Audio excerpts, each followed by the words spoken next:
Hi friends, പുതിയൊരു വീഡിയോയിലേക്ക് എല്ലാവർക്കും സ്വാഗതം. സിദ്ധുവും രംഗനും ചന്ദ്രയും കൂടി ചന്ദ്രയുടെ തറവാട്ട് വീട്ടിലെത്തുകയാണ്. എന്നിട്ട് അടേശനെ സംസ്കരിച്ച് അവിടെ പോയി ചന്ദ്ര ഇങ്ങനെ കരയുന്ന സമയത്ത് സിദ്ധു എന്ന് പറയണേ, നീ ഇപ്പോൾ ഇങ്ങനെ കരഞ്ഞിട്ട് കാര്യമില്ലല്ലോ, ഇതിനിപ്പോൾ ഒരു പോംവഴിയും പരിഹാരവും അല്ലേ കാണേണ്ടത്.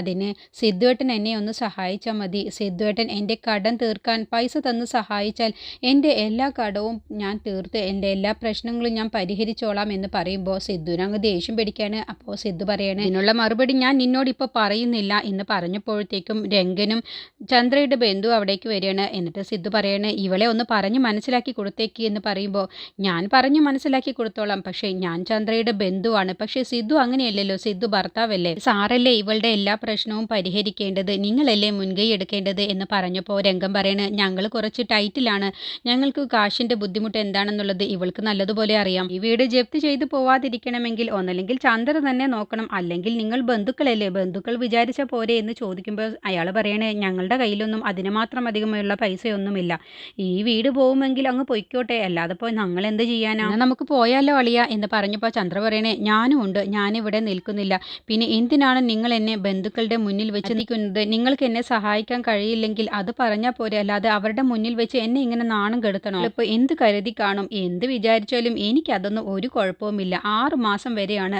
ഞാനും നീയും ഇപ്പോൾ ഭാര്യയും ഭർത്താവുമാണെന്ന് പറഞ്ഞു നടക്കുന്നത്, അല്ലാതെ ജീവിതകാലം മുഴുവനൊന്നും നീ എൻ്റെ ഭാര്യയായിട്ട് ജീവിക്കാനൊന്നും പോകുന്നില്ല എന്ന് പറഞ്ഞപ്പോൾ ചന്ദ്രയുടെ സ്വഭാവം വീണ്ടും പുറത്തു ചാടുകയാണ്.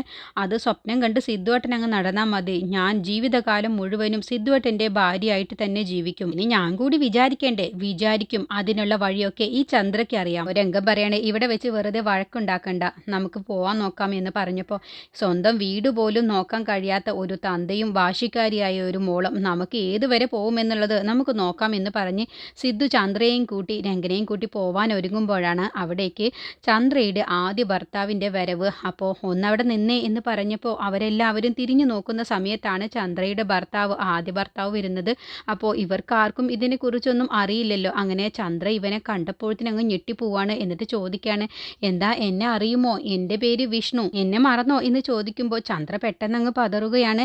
വിഷ്ണുവേട്ടൻ എന്താ ഇവിടെ, അപ്പം നീ എൻ്റെ പേര് മറന്നിട്ടില്ല, എന്തായാലും നീയോട് എനിക്കൊരു കാര്യം പറയാനുണ്ട്, എനിക്കിപ്പോൾ മാറി നിന്ന് സംസാരിക്കണമെന്നുണ്ട്, അതിന് നിനക്ക് സമ്മതമല്ല എന്നുണ്ടെങ്കിൽ സൗകര്യം പോലെ ഞാൻ നിൻ്റെ വീട്ടിലേക്ക് വന്നോളാം എന്ന് പറഞ്ഞപ്പോൾ ചന്ദ്ര പെട്ടെന്നങ്ങ് പതറുകയാണ്. എല്ലാ കള്ളത്തരവും ഇവരറിയുമോ എന്നുള്ള ഭാവത്തിൽ കേട്ടോ. അപ്പോൾ ചന്ദ്ര പറയാൻ, അത് വേണ്ട, നമുക്കിപ്പോൾ തന്നെ സംസാരിക്കാം എന്ന് പറഞ്ഞ് അവർ രണ്ടുപേരും കൂടി മാറി നിന്ന് സംസാരിക്കുകയാണ്.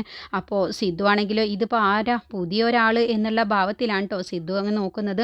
അങ്ങനെ ചന്ദ്രയും വിഷ്ണുവും കൂടി മാറി നിന്ന് സംസാരിക്കുകയാണ്.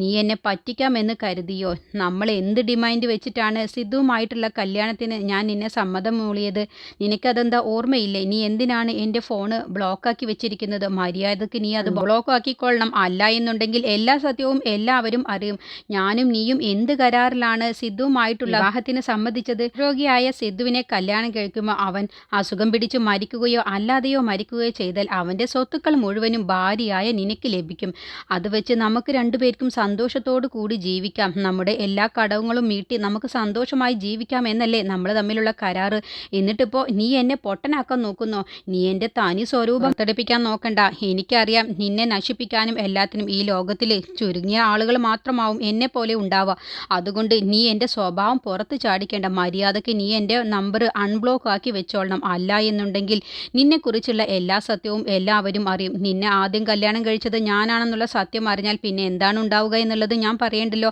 നിൻ്റെ ഒരു പ്ലാനും നടക്കാനും പോകുന്നില്ല, എന്ത് വേണമെന്നുള്ളത് നീ തന്നെ ചിന്തിച്ചോ, എന്നാൽ ഞാൻ പറഞ്ഞതുപോലെ നീ ചെയ്തേക്ക് എന്ന് പറഞ്ഞു ചന്ദ്രയോട് അങ്ങ് ദേഷ്യപ്പെടുകയാണ്. അങ്ങനെ ചന്ദ്ര, ഞാൻ പറഞ്ഞതുപോലെ ചെയ്തോളാം, വിഷ്ണുവേട്ടൻ വെറുതെ സത്യങ്ങളൊന്നും അവരെ അറിയിക്കല്ലേ എന്ന് പറഞ്ഞ് രണ്ടുപേരും കൂടി സിദ്ധുവിൻ്റെയും രംഗൻ്റെയും അടുത്തേക്ക് ചെല്ലുകയാണ്. എന്നിട്ട് പറയണ, ഞങ്ങൾ തമ്മിൽ പരിചയക്കാരാണ് എന്ന് പറഞ്ഞ് സിദ്ധുവിനെ പരിചയപ്പെടുത്തി കൊടുക്കണം, എന്നാൽ നമുക്ക് വീണ്ടും കാണാം എന്ന് പറഞ്ഞുകൊണ്ടാണ് വിഷ്ണു അവിടെ നിന്ന് പോകുന്നത്. അങ്ങനെ വിഷ്ണു വീണ്ടും ചന്ദ്രയെ ഒന്ന് ദേഷ്യത്തിൽ നോക്കുകയാണ് കേട്ടോ, എന്താ നമ്മൾ പറഞ്ഞതുപോലെ തന്നെ കാര്യങ്ങൾ നീക്കണം എന്നുള്ള ഭാവത്തിൽ. അങ്ങനെ ചന്ദ്രയുടെ സിദ്ധുവിനെ കല്യാണം കഴിക്കാനുള്ള ലക്ഷ്യം എന്താണെന്നുള്ളത് പുറത്തു ചാടുകയാണ്. സിദ്ധുവിൻ്റെ കയ്യിലുള്ള സ്വത്തുക്കളെല്ലാം തട്ടിയെടുത്ത ശേഷം ചന്ദ്രയുടെ ആദ്യ ഭർത്താവുമൊത്ത് കടങ്ങളെല്ലാം വീട്ടിയ ശേഷം സന്തോഷത്തോടു കൂടി ജീവിക്കാൻ വേണ്ടിയാണ് ചന്ദ്ര സിദ്ധുവിനെ സിദ്ധുവിനെ കല്യാണം കഴിക്കാനുള്ള പ്ലാൻ ഉണ്ടാക്കിയതൊക്കെ.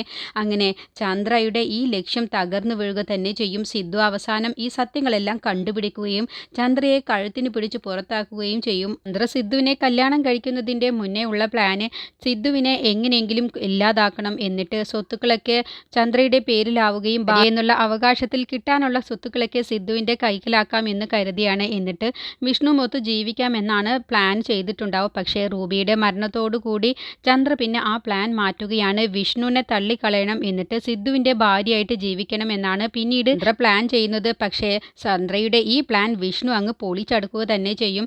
വിഷ്ണു ചന്ദ്രയോട് പറഞ്ഞിട്ട് പോകുന്നത്, ഇനി മുതൽ നിന്റെ പുറകെ തന്നെ ഞാൻ ഉണ്ടാവും. നിന്റെ മനസ്സിലിരിപ്പ് എന്താണെങ്കിലും അതെനിക്ക് ഊഹിക്കാൻ കഴിയുന്നതേ ഉള്ളൂ. അതുകൊണ്ട് നിന്റെ ആ ഒരു ഉദ്ദേശമൊന്നും നടക്കാൻ പോകുന്നില്ല എന്ന് പറഞ്ഞുകൊണ്ട് തന്നെയാണ് വിഷ്ണു അവിടെ നിന്ന് പോകുന്നത്. അതോടുകൂടി ചന്ദ്ര അങ്ങ് തകരുന്നുണ്ട്.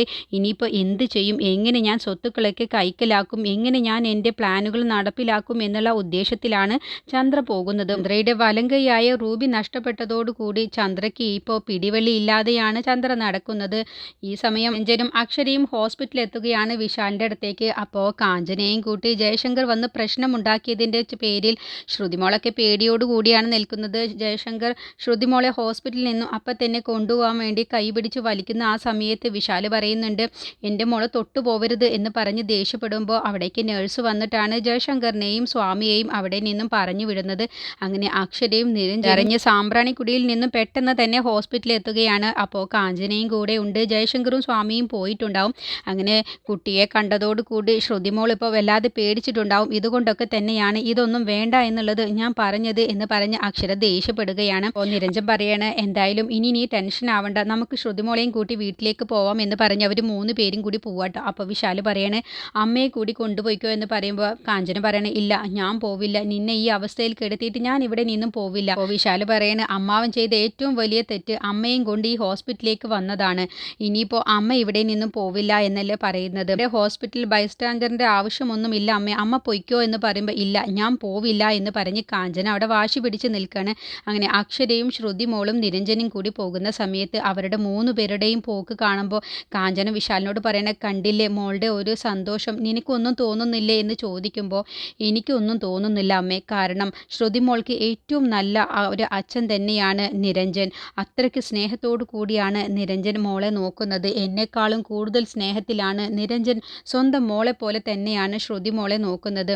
അപ്പോൾ നിനക്ക് ശ്രുതിമോളെ സ്വന്തമാക്കാൻ തോന്നുന്നില്ലേ? അവൾ നിന്നോടൊപ്പവും ഉണ്ടായാൽ ഇതുപോലെ സന്തോഷത്തോടു കൂടി തന്നെയാണ് ജീവിക്കും. പക്ഷേ ശ്രുതിമോൾക്ക് ഇപ്പോൾ അമ്മയുടെ സ്നേഹമാണ് വേണ്ടത്, അക്ഷരയുടേതാണ് വേണ്ടത്. അപ്പോൾ ഞാനുണ്ടല്ലോ അതിന് സ്നേഹം കൊടുക്കാൻ. അതുപോലെയല്ല അമ്മയുടെ സ്നേഹം അത് അമ്മയ്ക്ക് തന്നെ കൊടുക്കാൻ കഴിയും. അതുകൊണ്ട് ശ്രുതിമോളും നിരഞ്ജനും അക്ഷരയും കൂടി തന്നെയാണ് ജീവിക്കേണ്ടത് എന്ന് വിശാൽ പറയുമ്പോൾ കാഞ്ചന പിന്നെ ഒന്നും മിണ്ടാതെ നിൽക്കണം. പിന്നീട് മനോഹരൻ്റെ അടുത്തേക്ക് പാർവതിയും മുത്തശ്ശിയും വരികയാണ്. ഇപ്പോൾ പ്രഭാവതി ഇവിടേക്ക് വരും. ശരത്തിൻ്റെയും നിത്യയുടെയും കല്യാണത്തിൻ്റെ മുഹൂർത്തമൊക്കെ തീരുമാനിക്കാൻ വേണ്ടിയിട്ടാണെന്ന് പറയുമ്പോൾ, ആരോട് ചോദിച്ചിട്ടാണ് എൻ്റെ മോളുടെ കല്യാണം നിങ്ങൾ നടത്തുന്നത്? അതെന്താ മനോഹരേട്ടൻ അങ്ങനെ പറയുന്നത്? ശരത്തിൻ്റെയും നിത്യയുടെയും വിവാഹം നമ്മൾ ആദ്യമേ തീരുമാനിച്ചതല്ലേ, ഇപ്പോൾ എന്താ മനോഹരേട്ടൻ ഇങ്ങനെ പറയുന്നത്? എനിക്ക് വയസ്സായി കഴിഞ്ഞു, അതുകൊണ്ട് എനിക്ക് പല തീരുമാനങ്ങളും ഉണ്ടാവും. നീ എന്നെ ചോദ്യം ചെയ്യാനൊന്നും നിൽക്കണ്ട. അപ്പോഴത്തേക്കും ശരത്ത് അവിടേക്ക് വരികയാണ്. ഇതെന്താ അച്ഛൻ ഇപ്പോൾ ഇങ്ങനെ പറയുന്നത്? അച്ഛനെന്താ എന്നെ ഇപ്പോൾ സംശയമുള്ളത് പോലെയുണ്ടല്ലോ. അയ്യോ നീ തന്നെ ഇത് എന്നോട് ചോദിക്കണം. മുത്തശ്ശി പറയണേ, എന്താടാ മനോഹര നീ ഇപ്പോൾ ഇങ്ങനെയൊക്കെ പറയുന്നത്? ശരത്തിൻ്റെ അമ്മ പ്രഭാവതി മോൾ ഇപ്പോൾ ഇവിടേക്ക് എത്തും. ആ ആയിക്കോട്ടെ, അതിനിപ്പോൾ ഞാനിവിടെ നിന്ന് എണീറ്റ് ഓടണമെന്നാണോ അമ്മ പറയുന്നത്? എടാ മനോഹര, നീ ഒന്നും മിണ്ടാതിരിക്കുന്നുണ്ടോ? വെറുതെ പ്രശ്നം ഉണ്ടാക്കാൻ നിൽക്കണ്ട. പ്രഭാവതിയോട് നീ നല്ലതുപോലെ സംസാരിച്ച് നിത്യയുടെയും ശരത്തിൻ്റെയും വിവാഹത്തെക്കുറിച്ച് സംസാരിക്കുക എന്ന് പറയണ. അപ്പോഴത്തേക്കും പ്രഭാവതി അവിടേക്ക് വരികയാണ്. അപ്പോൾ മനോഹരൻ പറയാണ്, അല്ല നിങ്ങളുടെ വീടിനെക്കുറിച്ചും നിങ്ങളുടെ ബന്ധുക്കളെക്കുറിച്ചും എനിക്കറിയണം. അപ്പോൾ ശരത്ത് പറയണ, ഇതെന്താ അച്ഛൻ ഇതുവരെയും ചോദിക്കാത്ത ചോദ്യങ്ങളൊക്കെ ചോദിക്കുന്നത്? എനിക്ക് ബന്ധുക്കളായിട്ട് ആരും തന്നെ ഇല്ല എന്നുള്ളത് അച്ഛൻ അറിയാവുന്നതല്ലേ?